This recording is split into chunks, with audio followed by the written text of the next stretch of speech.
भाभी बोली, अरे बाप रे, ऐसे? हर व्यक्ति मैरिज मटेरियल नहीं होता। बस ये मान लो कि ज्योतिष भी मनोविज्ञान का पिता है।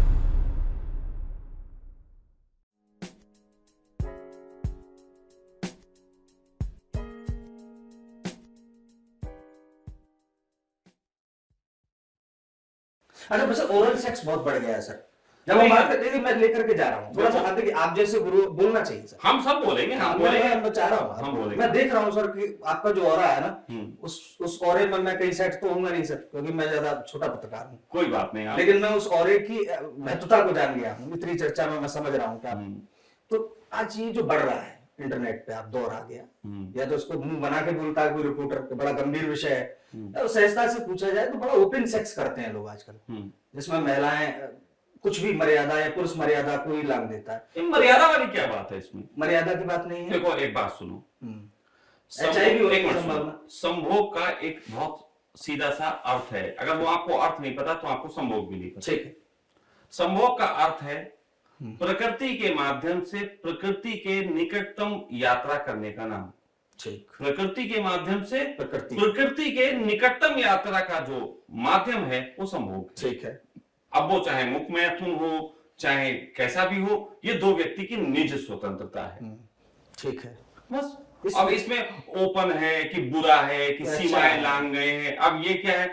अब एक किस्सा बताते हैं तुम्हें, बड़ा सुन के मजा आएगा। बताइए सर। एक किस्सा ये आया जी, एक जगह का है, मैं उस जगह का नाम नहीं लूंगा क्योंकि वो उस जगह का फेमस किस्सा है कि गांव की एक लड़की की शादी जो थी वो एक लड़के से हो गई। हरियाणा का एक गांव था। ठीक। तो जिस लड़के से शादी हुई वो जो था मतलब नोएडा में इंजीनियर था, सॉफ्टवेयर इंजीनियर।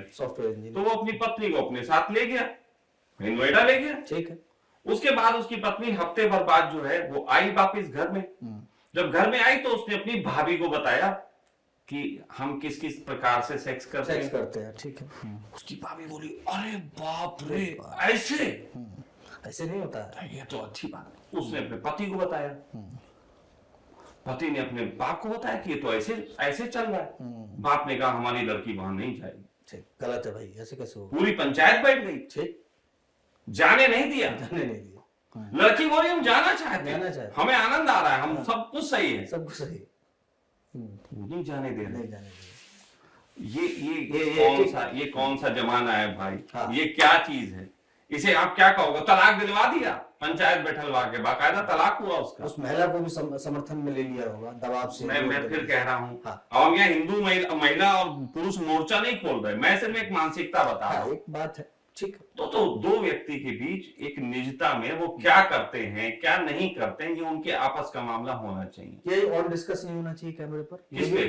आपस में हम चर्चा। मैं फिर तुमसे कह रहा हूँ, प्रेम बड़ा व्यक्तिगत मामला है। बिल्कुल, मैं बिल्कुल प्रेम व्यक्तिगत मामला। ठीक है। इसलिए इसमें निजता जरूरी है। निजता बहुत जरूरी है। बिल्कुल ठीक है। ठीक है। लेकिन निजता के साथ साथ इसके संबंध में संवाद सबसे हो सकता है। संवाद सबसे हो सकता है। अब जैसे हमसे लोग कहते हैं कि उन्होंने कहा स्वामी जी आप इतने खुले हो तो खुले बोले सेक्स कर लो। ये कैसे? अरे भाई सेक्स मेरे निजी मामला है। बिल्कुल। अब इसकी चर्चा मैं आपसे कर रहा हूं। अब फिर तो ये भी हो जाएगा कि स्वामी जी आपने जो भोजन खाया वो पेट में गया वो भी दिखाओ। ये तो बड़ा अजीब ही तरीके की बेवकूफी। जब सवाल उठता है ना, आपने कहा कि मेरे साथ 7 साल की उम्र में से तो इससे प्रेरणा क्या मिलनी चाहिए सर युवाओं? मैं प्रेरणा दे रहा हूं, मैं तो बाद में तुमने हमसे बात पूछी अब तुम प्रेरणा लेने लगे। हम कह रहे हैं जब हमने तुमसे प्रेरणा ली तो तुम हमसे क्यों प्रेरणा ले रहे? कल्पना और प्रेरणा लेके कर क्या लोगे? 7 साल में वापिस जाकर सेक्स करोगे क्या? सर तो ठीक है, प्रेरणा लेने की जरूरत नहीं है कि अपने बच्चे को 7 साल में तुम कहो कर लो बेटा जाओ सेक्स करो, है ना? देखो सच बात तो ये है प्रेरणा देने ने सत्यानाश किया। हाँ। हमारे जिंदगी में 7 साल में सेक्स आया, ये इसका फायदा सिर्फ हमें ये हुआ कि इससे पहले की सेक्स के संबंध में रॉन्ग इंफॉर्मेशन दुनिया हमें सिखाती, हमने राइट इंफॉर्मेशन ले ली थी। ठीक है भाई, दुनिया कहती सेक्स बुरा, इसीलिए देखो सामान्य, क्योंकि मैं अपने जीवन में तो मुझे अनुभव नहीं हुआ, लेकिन क्योंकि मैं काउंसलिंग करता हूं, बहुत से लोग मिलते हैं, यार दोस्त भी हैं, तो मुझे पता है हर व्यक्ति सेक्स से पहले आकर्षित होता है सेक्स के प्रति। ठीक है। उसके अंदर ये तड़प होती है कि मैं सेक्स में उतरूं, फिर वो उतर जाता है। ठीक। लेकिन आफ्टर ऑर्गाज्म वो ग्लानि महसूस करता है, पीड़ा महसूस करता है, यार नहीं करना चाहिए, बेकार किया, गलत बात है, ठीक नहीं ये है। ठीक नहीं है। तो आप जिस काम को कर रहे हैं उसी के प्रति ग्लानि से भरे हैं। ये कैसे चलेगा? तो ये थोड़ा मेरे साथ क्या है, ग्लानि तो बिल्कुल नहीं है। कृत्य है तो है, जब तक है तो है, लेकिन ग्लानि नहीं। इसमें समाज की भ्रांतियां हो तो हो। बिल्कुल। अब उसके बाद समाज ने ऐसा नहीं मुझे सिखाने की कोशिश नहीं की। समाज ने तो सिखाया। हाँ, अब बहुत पत्रकार आ जाते हैं जो हमसे कहते हैं कि ये गलत है, हमें ये नहीं करना चाहिए। हमने कहा तुम मत करो। हाँ ठीक है। हाँ क्या, अब हमें नहीं गलत लग रहा तो हमें क्यों मना करो? लेकिन ये बहुत पत्रकार हैं जो होटलों के इर्द गिर्द भी रहते हैं, हम लोग नहीं, नहीं वो जानते हैं। जब बोलिए ना सर, मतलब वहाँ कोई भी मैं नाम तो ले ही नहीं रहा किसी का। एक मिनट, नाम की बात नहीं है। कोई भी पेशा, कोई भी धर्म, कोई भी जाति सूचक शब्द करके किसी एक व्यक्ति की धारणा पे धारणाएं मैं नहीं बनाता। मैंने कहा मुझसे पत्रकार भी क्वेश्चन करते हैं, ये कहा कि ये गलत है। हाँ, कि अब ये गलत है, लेकिन धारणा उनकी भी है। हाँ, धारणा उनकी, क्योंकि भाई देखो समझो बात को। अब मैंने कहा ना, मेरी जिंदगी में सब कुछ ही अलग हो रहा है, तो ये भी अलग हो गया। ये भी अलग। अब ज्यादातर लोगों की जिंदगी में तो पहले इंफॉर्मेशन आती है सेक्स गलत है, उसके बाद सेक्स आता है। प्रॉब्लम वहां पे है। ठीक है, ठीक। मेरे साथ प्रॉब्लम नहीं है, क्योंकि मेरे पास गुड इंफॉर्मेशन पहले आई, बैड बाद में आई। बाद में आई।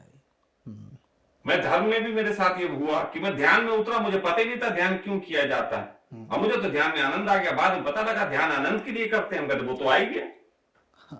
और लोग आनंद आता है इसलिए ध्यान करते हैं, पूरी जिंदगी नहीं आता। पूरी जिंदगी नहीं आता। अच्छा सर, जो भारत में शादी की पूरी एक कार्य श्रृंखला है, आप देखते हैं, कैसे देखते हैं? मैरिज लगातार तलाक हो रहा है, कोई दृष्टिकोण देना चाहेंगे युवाओं को? मतलब वैसे आप कुछ देते नहीं है, वो मैं इतने अनुभव से समझ गया कि आप देंगे किसी को नहीं, आपसे कुछ ले सकता है तो ले जाए। आपको दे रहे हैं, समुद्र है, समुद्र में देखिए, मैं आपकी तारीफ कर, समुद्र से आप कुछ लेना चाहें तो एक दो भाई ले जाएंगे। देखो हाँ। मैं लगातार दे रहा हूँ, ठीक है ना, लगातार दे रहा हूँ, और जिसको लेना होगा लेंगे। देखो शादी सामाजिक व्यवस्था के तहत है, और बहुत से लोग, मेरा मानना ये है कि हर व्यक्ति मैरिज मटेरियल नहीं होता, ये बड़ी क्लियर बात है। ठीक है। तो आदमी का जिस प्रकार हम योग्यता देख के उसे नौकरी देते हैं, व्यवसाय करते हैं, उसी प्रकार शादी से पहले भी उसका योग्यता देखी जानी चाहिए। देखी जानी चाहिए, ये देखी जानी चाहिए। ठीक है। और इसका बहुत आसान तरीका ज्योतिष में होता है। ठीक है। लेकिन अब ये बात अलग है कि कहते हैं ना कि समय के साथ साथ हर चीज व्यवसायीकरण जब पा जाती है तो उसमें बहुत सी गड़बड़ी होती है। बिल्कुल। तो अब जैसे लोग ही हैं, लोग ही चाहते हैं कि हमारे बेटे की शादी के लिए बस जल्दी से तुम तारीख निकालो, पंडितों को तारीख के लिए इस्तेमाल करते हैं। मैं समझता हूं अगर 1000 लोग किसी को कुंडली दिखाते होंगे तो वो ये दिखाते हैं तारीख निकाल दो। पंडित जी लड़की तो हमने खुद सेट कर ली, देख लीजिए, बस आप तारीख दे दो आप। हाँ। ना कि वो ये पूछने जाते हैं कि बताएं इसमें क्या रहेगा। और कई बार ऐसा होता है कि कुछ पंडित होते हैं अच्छे जो कहते हैं कि देखो आपके लड़के लड़की की शादी में ये व्यवधान दिखाई दे रहा है, बहुत कम है, बहुत अहम है, लेकिन जो बता देते हैं तो लोग कहते हैं अरे गुरुजी कोई उपाय बता दो, लड़की तो बहुत अच्छी है, बाप अच्छा काम करता है, कारोबार भी है, या लड़का बड़ा अच्छा है, हो जाने दो। तो पंडित भी क्या करे, जब तुमने तय ही कर लिया है, विनाश काले विपरीत बुद्धि, जब तुम तय ही कर चुके हो तो फिर हम भी क्या करें, जाने दो भाई। फिर पंडित जी भी तारीख निकाल देते हैं, अपना कर लो। ज्योतिष गणना है सर, कैसे देखते हैं इसको? गणना के तौर पर मैथमेटिक्स है, कैलकुलेशन है, या कोई एक पूरी साइंस है? साइंस है, पूरी साइंस है। जैसे कि मनोविज्ञान है, मनोविज्ञान दिखता तो नहीं है, नहीं, लेकिन मनोविज्ञान है। ठीक है, बिल्कुल होता है, ठीक है, पढ़ते हैं हम लोग। बस ये मान लो कि ज्योतिष भी मनोविज्ञान का पिता है, दादा है, परदादा है ना, उससे भी पीछे वाले कुछ होते हैं, वो चाचा है। बिल्कुल, मैं इतना ही कह सकता हूँ, मनोविज्ञान 1% है ज्योतिष का, तो समझो ज्योतिष कितना विशाल होगा। मनोविज्ञान भी दिखता नहीं, लेकिन विज्ञान के रूप में पढ़ाया जाता है। उसी तरीके से ज्योतिष भी दिखाई नहीं देगा, लेकिन एक साइंस है, पूरी कैलकुलेशन की साइंस है, मैथमेटिक्स, बिल्कुल, गणना, बिल्कुल।